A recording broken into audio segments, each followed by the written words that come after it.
విద్యార్థుల భవిష్యత్తుతో సీఎం రేవంత్ రెడ్డి ఆటలాడుకుంటున్నారని బీజేపీ ఎంపీ ఈటెల రాజేందర్ ఆరోపించారు. బీజేపీ కార్యాలయంలో దీక్ష చేస్తున్న రామచంద్రరావుకు సంఘీభావం ప్రకటించారు. ప్రభుత్వం భూములను అమ్మడం ద్వారా వస్తున్న డబ్బులను రేవంత్ సర్కార్ ఏం చేస్తుందో చెప్పాలని డిమాండ్ చేశారు. విద్యార్థులకు ఫీజు బకాయిలను వెంటనే చెల్లించాలని అన్నారు.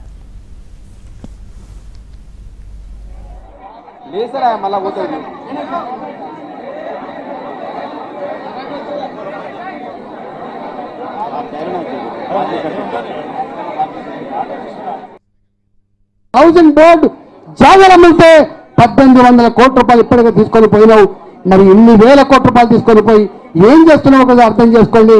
మా విద్యార్థుల ఫీజు బకాయిలతో పాటుగా 35 సంవత్సరాలుగా ఉద్యోగం చేసి సర్వీస్ చేసి వాళ్ళు దాచుకున్నటువంటి డబ్బు ఇవ్వకుండా ఫైనాన్స్ డిపార్ట్మెంట్ దగ్గర వాళ్ళు పోయి అయ్యా సాగక ముందే మా డబ్బులు ఏమని చెప్పి కొడుతున్న దుస్థితి మీకు సిగ్గనిపిస్తలేదా రేవంత్ రెడ్డి? సిగ్గనిపిస్తలేదా? ఈ సర్కార్ 30% సర్కారుగా పేరు తెచ్చుకున్నది. ఎన్ని సంవత్సరాలు ముఖ్యమంత్రి నాని కాదు, ఎంత గొప్ప పేరు తెచ్చుకున్నది ముఖ్యం.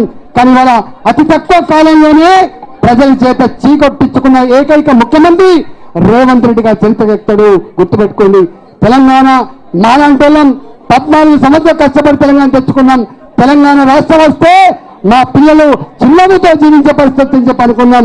మా రైతులు గొప్ప జీవించే పరిస్థితి అనుకున్నాం. ఇవాళ దాన్నంతా కూడా చెరిపేసినాం.